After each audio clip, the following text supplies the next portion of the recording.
जय जगन्नाथ मु दिवाकर दास आपण मानक प्रणाम करछि।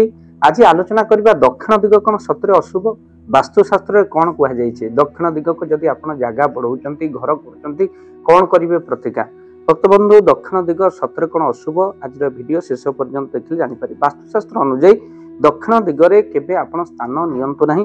ता सहित दक्षिण कोणर जो रही देवता ता होचंती जम देवता पितृपुरुषंकर स्थान होची दक्षिण दिग।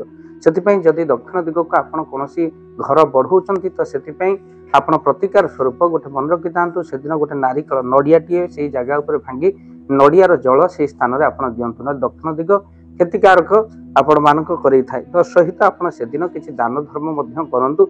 जदि आपणकर जागा अछि दक्षिण को आपण आउ किछि जागा बढ़ई घर करूचंती। दक्षिण दिग मंगल संबंधी होई थाए सेतिपई सेदिन मध्य से दक्षिण दिगर घर होई सारला परे गोटे प्रतिकार स्वरूप हनुमान जींकर आपण कोन करंतु ना पताकाटी आनी घर ऊपर टांगी दियंतु। ता सहित किंतु लोक माने अनेक जानती नाही किंतु दक्षिण दिगरे आपण माने गोमाता को रखि परिबे। घर रे शुभ दृष्टि मध्य आपणकर पड़िबो। दक्षिण दिग जमंकर स्थान होइतबे हेतु घरर समस्त दुख सुख मध्य गोमाता रखिबे। से माने कोन करंती ना गोमाता सब कष्ट हरण करि नियंतु। जदि आपणकर कोन से स्थान नै आपण रखि परिबे। दक्षिण दिग होची आपणकर कोन ना साधनार फल आपण किंतु लाभ करंती से दक्षिण दिगरे। तेणु एही दक्षिण दिगरे आपण माने घरर जो दक्षिण दिग रही ता जम आ पितृपुरुषंकर स्थान होइतबे हेतु आपण कोन जिंस आपण दक्षिण दिगरे कले ता अशुभ होइताय। तो सेतिपई अनेक लोक हमको फोन द्वारा पचारिथिले जे कथा दक्षिण दिग को कोन शुभ ना अशुभ जदि आमे घर करिबा को चाहूचो बढ़ेबा को चाहूचो तो कोन करियो प्रतिकार।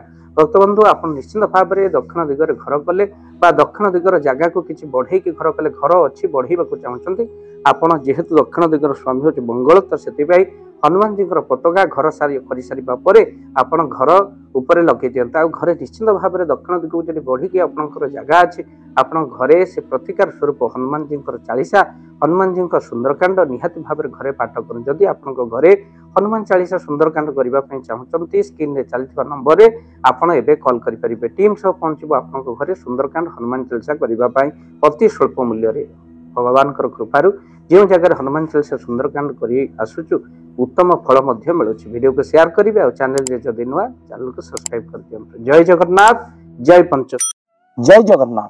धन अर्जने धर्म करी धर्मे प्राप्त नरहरि। जदि आपण मानक धन कौनसी गरीब असहाय रोगी मानक सेवारे लागि परिला जानतु आपणक रोजगार सार्थक हो गला। आपणक धनर मध्य बहुत महत्व रहिला।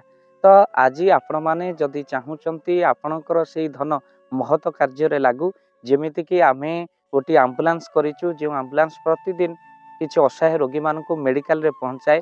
किछि गरीब अनाथ शिशु मानक मध्य आमे वस्त्र दान करू।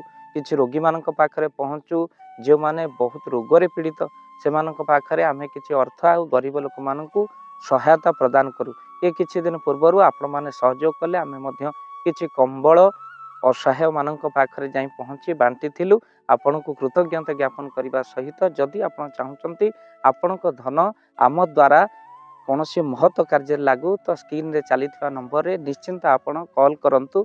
आउ आपणक विवाह वार्षिक आपणक पिला मानक जन्म रे श्राद्ध रे जदि आपण दान करने को चाहूचंती आपणक पुओ नाम रे झियो नाम रे स्त्री नाम रे निश्चिंत भाव में आपण दान करें। स्क्रीन रे चली नंबर रे आपण कॉल करंतु। आमे दबु आपण को फोन पे नंबर जो फोन पे नंबर रे आपणकर दान पहुँची पारिबा। निश्चिंत भाव में आपणकर दान क्यों कार्य लगुच तार मध्य वीडियो करी भाव दिवाकर चैनल रे आमे निश्चिंत भाव में पकेबू। आपण देखि निश्चिंत खुशी हेबे। तो आपणक पुओ झियो विवाह वार्षिक जन्मदिन रे जदि आपण चाहूचंती आपणकर दान महत्व कार्य लागू तो सेही शुभ दिन मानक आपण कॉल करी आमको फोन पे नंबर मागी पारिबे। आ आम्भे माने आपनको फोन पे नंबर दबु जो नंबर रे आपण सहयोग राशि पठाई पारिबे। निश्चिंत भाव में आपणकर धनर सार्थकता है।